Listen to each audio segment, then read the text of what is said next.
Dear student, आज अपन प्रश्न संग्रह 7.2 पढ़ेंगे।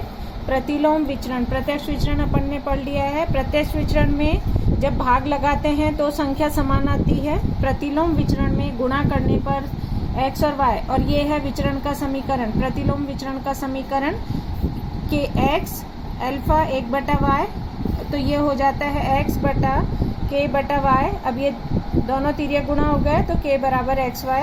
k यहाँ पे अचरांक है। पहले सवाल में मजदूरों की संख्या को x और दिन y लिया तो k बराबर xy। यहाँ पर k दे रखा है तुम्हारे, तो यहाँ पे पहले सवाल में ये x दे रखा है 30 और y दे रखा है 6, तो 30 को 6 से गुणा करा 180। अब हमारे पास k का मान आ गया ये। अब यहाँ पर x निकालना है, y 12 दे रखा है तो k का मान हमने यहाँ पर लिख लिया 180।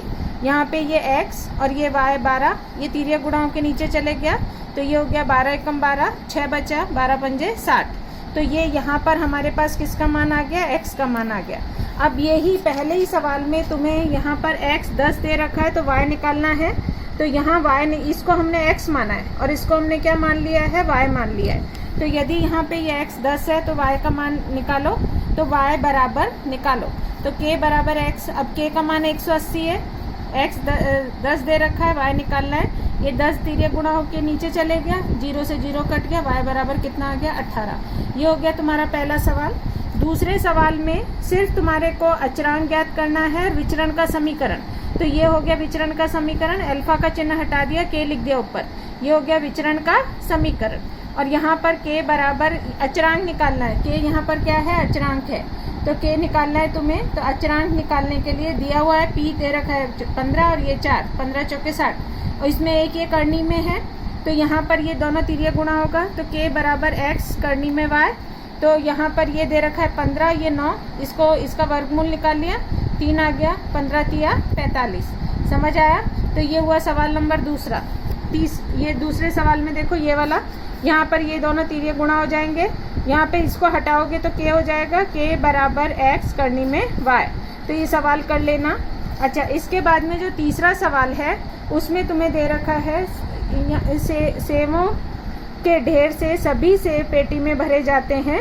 प्रत्येक पेटी में 24 सेब रखें तो उसे भरने के लिए 27 पेटी लगती हैं।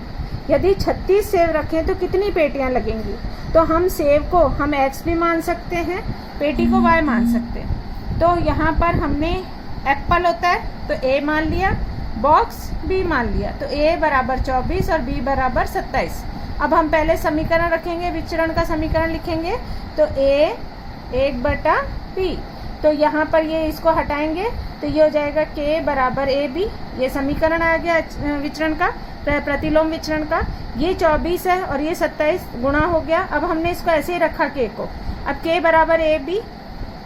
अब हमारे को एप्पल यदि 36 रखने हैं तो बॉक्स बताओ, तो ये यहाँ पर इसके बटा 36 नीचे चले गया, तो 12 दूनी 24, 12 तिया 36, 3 एकम 3, 3 तिया 9, तो 9 दूनी 18। कितनी पेटियां लगेंगी? 18 पेटी।